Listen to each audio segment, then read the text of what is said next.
Baik, bismillahirrahmanirrahim. Assalamualaikum warahmatullahi wabarakatuh.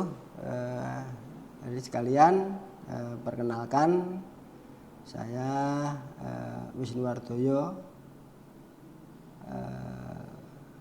MPD yang mengampu mata kuliah profesi pendidikan ya. Yang hari ini kita akan menyampaikan materi pertemuan ke-12 ya teman-teman sekalian ya. Mahasiswa pertemuan ke-12 yang kita akan membahas tentang materi organisasi profesi kependidikan ya. Yang hari ini nanti akan kita bahas sama-sama. Kemudian nanti kita akan sampaikan juga terkait dengan apa-apa yang harus teman-teman mahasiswa kerjakan ya. Jadi di dalam pertemuan kali ini, teman-teman sekalian, kita akan membahas organisasi profesi guru khususnya dan organisasi profesi kependidikan lainnya ya, bersama saya dosen pengampu mata kuliah profesi kependidikan Wisnuwardoyo MPD. Demikian, terima kasih, kita masuk ke materi. Terima kasih. Baik teman-teman sekalian, marilah kita mulai perkuliahan kita hari ini ya. Bismillahirrahmanirrahim. Assalamualaikum warahmatullahi wabarakatuh.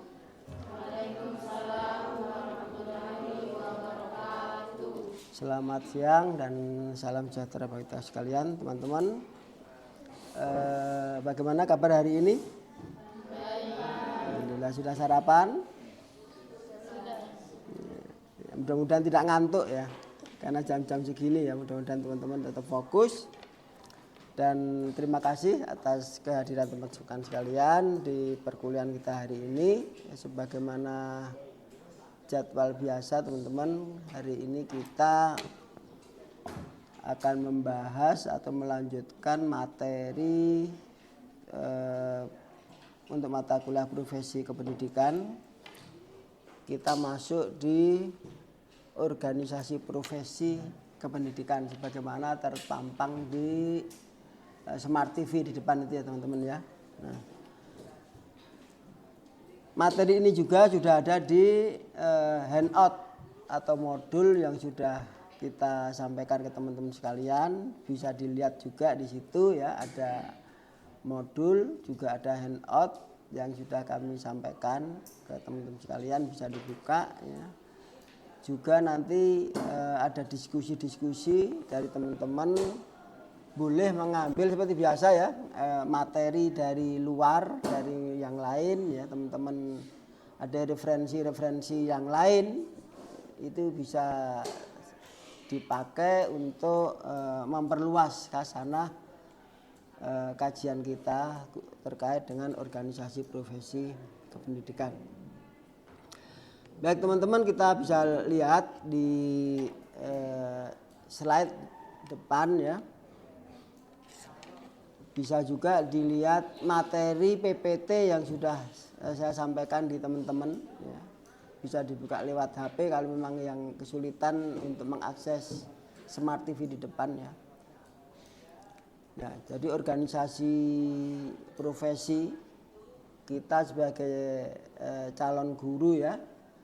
Calon guru karena kita berada di lembaga LPTK namanya, Lembaga Pendidikan Tenaga Kependidikan.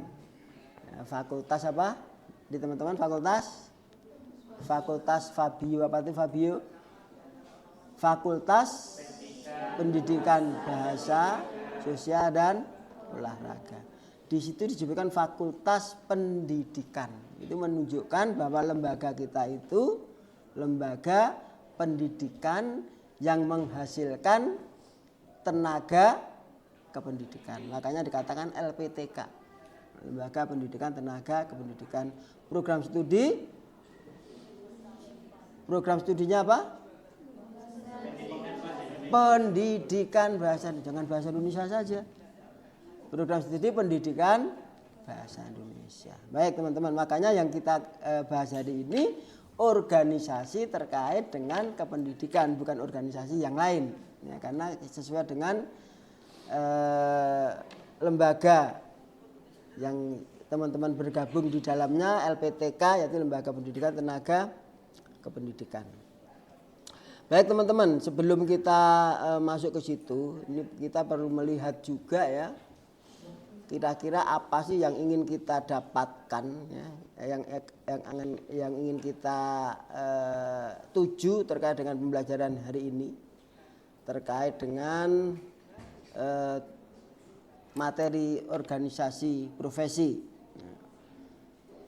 Setelah mempelajari tentang bab ini ya, diharapkan mahasiswa ya, kita semua ini dapat mengetahui tentang ya, itu ada yang sudah terpampang di depan teman-teman, pengertian organisasi. Kemudian pengertian organisasi pendidikan, juga pengertian terkait dengan organisasi sekolah yang nanti lembaga itu yang menjadi teman-teman untuk menjalankan profesinya, profesi guru. Sampai saat ini masih ada yang bercita-cita lain selain menjadi guru. Perlu saya tegaskan dulu ini, semester 4 ini. Jangan sampai kita masuk di keguruan karena terjerembab, karena apa namanya kesasar. Yakin ya teman-teman ya, profesi itu yang akan kita geluti ya. Oke. Ini penting ini. Jadi seluruh mata kuliah termasuk mata kuliah organisasi profesi itu semuanya mempersiapkan, menunjang teman-teman untuk menjalankan profesi yang saudara pilih, yaitu organisasi kependidikan, karena saudara memilih profesi itu. Kalau ingin menjadi yang lain ya, yang non guru, non tenaga kependidikan, ya sebaiknya ya sebelum terlanjur ya, segera mengalihkan niatnya. Jadi pengertian organisasi, organisasi pendidikan dan organisasi sekolah itu harus kita kuasai ya teman-teman. Karena sebagai tenaga kependidikan teman-teman, menjadi tenaga pendidik. Kemudian unsur-unsur organisasi pendidikan. Apa saja unsur-unsurnya yang harus kita kuasai ya, teman-teman harus bisa menjelaskan itu ya. Kemudian bentuk-bentuk organisasi pendidikan. Apa aja bentuknya sebagai organisasi pendidikan itu yang perlu dan harus kita kuasai sebagai teman-teman mahasiswa yang nantinya ya akan terjun di profesi pendidikan atau sebagai tenaga pendidik atau sebagai guru ya. Karena belum tentu jadi guru, bisa juga menjadi tenaga konselor, menjadi tenaga ahli yang atau praktisi pendidikan yang lain boleh ya. Tetapi masih terkait dengan pendidikan. Kemudian struktur organisasi pendidikan. Struktur di sini diartikan kira-kira karena organisasi pendidikan itu macam-macam, ada di level nasional, ada di level wilayah, bahkan ada di level gugus ya. Orang mengatakan ada juga di level sanggar ya. Kalau biasanya misalnya MGMP itu orang mengatakan sanggar MGMP ya. Misalnya sanggar MGMP bahasa Indonesia itu ada di level tingkat wilayah atau kabupaten ya. Ada juga yang di level rayon. Jadi bentuk-bentuk organisasi ini nanti terkait dengan itu semua ya. Kemudian juga wewenang dan tanggung jawab organisasi pendidikan. Wewenangnya apa saja, tanggung jawabnya apa saja, luasan kewenangan itu ya, tentang apa saja itu semuanya ada di materi ini ya teman-teman, nanti akan kita bahas semua. Juga organisasi sekolah. Sekolah itu sebuah organisasi ya, karena di dalamnya di sana ada orang-orang, di sana ada bentuk kerjasama di antara orang-orang tersebut, yang kerjasamanya tersebut untuk mencapai sebuah satu tujuan. Jadi salah satu ciri-ciri organisasi seperti itu. Ya. Bahkan mohon maaf ya, ini yang orang Islam itu, Rasul itu mengajarkan kalau ada dua orang berjalan bersama, ingin mencapai suatu tujuan tertentu, tempat yang sama, itu di situ harus sudah ada organisasi kecil. Artinya di situ ada salah satu pemimpin dan salah satu anggota. Jadi kalau sudah ada dua orang yang ingin mencapai tujuan bersama-sama, ya, itu sudah bisa dikatakan organisasi. Meskipun itu sederhana. Nah, ini betapa pentingnya organisasi.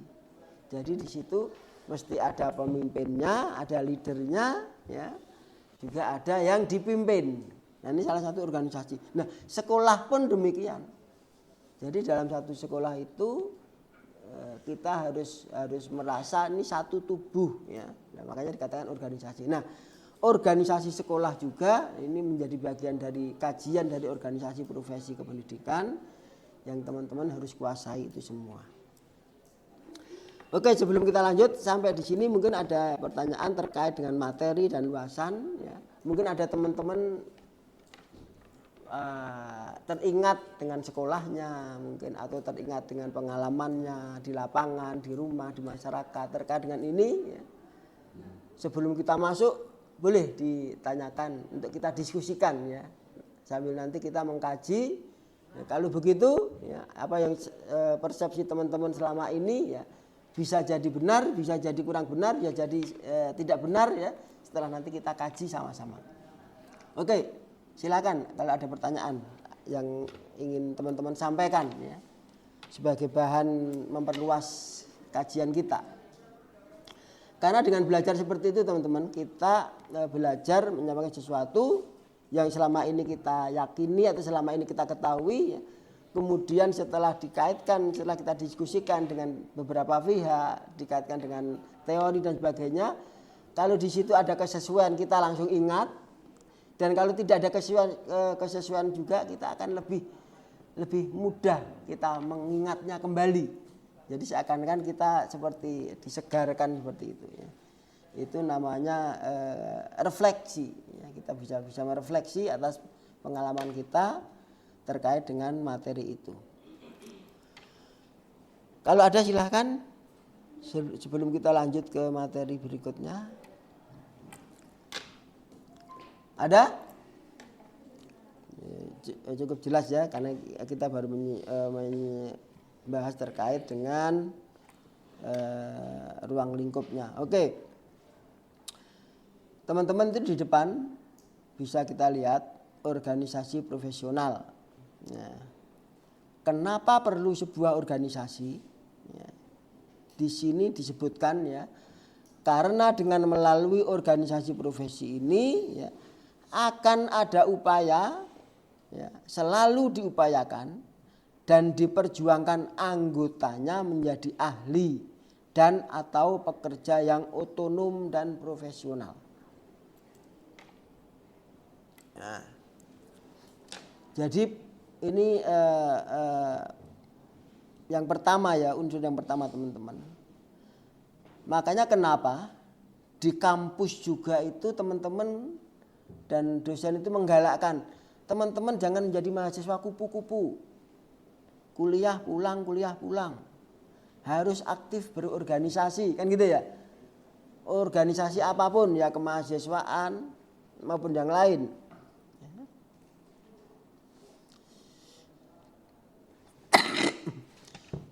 Ternyata melalui organisasi profesi itu, ya teman-teman, akan ada upaya, ya. Dan organisasi itu memperjuangkan anggotanya menjadi ahli dan atau pekerja yang otonom dan profesional. Kita digembleng di situ, kita mendapatkan pengalaman-pengalaman yang terkait dengan pengembangan diri, ya. Kemudian memperjuangkan etos kerja, ya, yang diharapkan kita menjadi orang-orang yang profesional di dalam bidangnya. Dengan komunikasi yang terbuka dan terarah, antara komponen yang ada dalam organisasi profesi tersebut akan terbentuk jaringan komunikasi yang kuat dan organisasi tersebut akan bisa berkembang.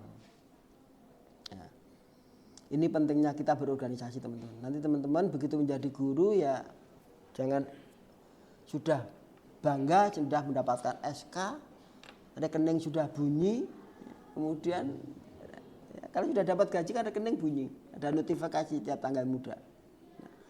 Tetapi teman-teman terlena dengan kepuasan itu, kemudian tidak mengembangkan dirinya dengan organisasi profesi yang ada. Kalau teman-teman nanti menjadi guru, ada yang guru SD, SMP, SMA, semuanya ada. Kalau di SD organisasi profesi namanya KKG. Ya. Kelompok kerja guru itu bagian dari organisasi profesi ya. Kalau yang nasional nanti teman-teman menjadi pegawai negeri ya PGRI tentunya, yaitu Persatuan Guru Republik Indonesia yang nanti akan kita bahas semua organisasi yang ada itu. Nah, tapi sebagai langkah awal teman-teman harus meniatkan dirinya dulu. Setelah menjadi guru itu jangan langsung puas, setelah menjadi ASN misalnya langsung puas. Tetapi tetap ada usaha pengembangan diri melalui organisasi profesi, mulai dari level terbawah sampai level tertinggi. Ya. Di sekolah ada organisasi profesi, di rayon ada organisasi profesi, ya. Kemudian di level kecamatan, kabupaten ada organisasi profesi. Ya. Sesuai dengan profesi kita masing-masing ya teman-teman, satu profesi ini karena satu jurusan ya, pendidikan bahasa Indonesia. Ya. Tetapi bisa jadi teman-teman nanti ASN-nya misalnya jadi pegawai negeri, ada yang ditempatkan di SD, SMP, SMA, ya, SMK, ya. Yang semuanya itu nanti ada organisasi profesi sendiri-sendiri. Di situ teman-teman terbentuk jaringan komunikasi yang kuat. Supaya tidak apa teman-teman? Adanya jaringan itu supaya tidak kuper. Tahu kuper? Kurang pergaulan, ya, kurang ngopi istilahnya sekarang, kan gitu ya. Jadi kalau jadi pegawai ya jangan kuper. Ya. Ibarat kata dalam apa? Tempurung. Ini orang bahasa Indonesia. Orang yang kurang pergaulan itu ibarat kata dalam tempurung. Ya. Tahu tempurung? Apa itu? Tempurung itu kalau kita punya kelapa ya, kelapa setelah diselumbat, setelah dikupas kulit luarnya itu kan ada kelapa ininya, batok kelapa itu. Nah, batok kelapa itu namanya tempurung. Itu kalau dibelah, kemudian kelapanya diambil kan sudah kayak mangkok kan. Nah itu kalau kodok ditutup dengan itu sudah nggak tahu apa-apa dia. Nggak protes juga di situ karena gelap. Mau lompat juga nggak bisa, ya kurang pergaulan. Yang dia ketahui cuman ya dunia kegelapan di dalam tempurung itu ya. Itulah teman-teman yang kurang pergaulan. Nah, organisasi profesi itu dihadirkan, jangan sampai teman-teman masuk dalam itu. Gitu ya, teman-teman. Oke, teman-teman sampai di sini ada pertanyaan silakan. Ya. Ada teman-teman yang di sini tidak ikut organisasi apapun di kampus ini?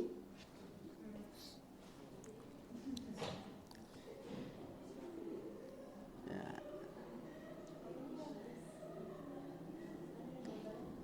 Kayaknya perlu ditanya satu-satu ini kayaknya. Ya.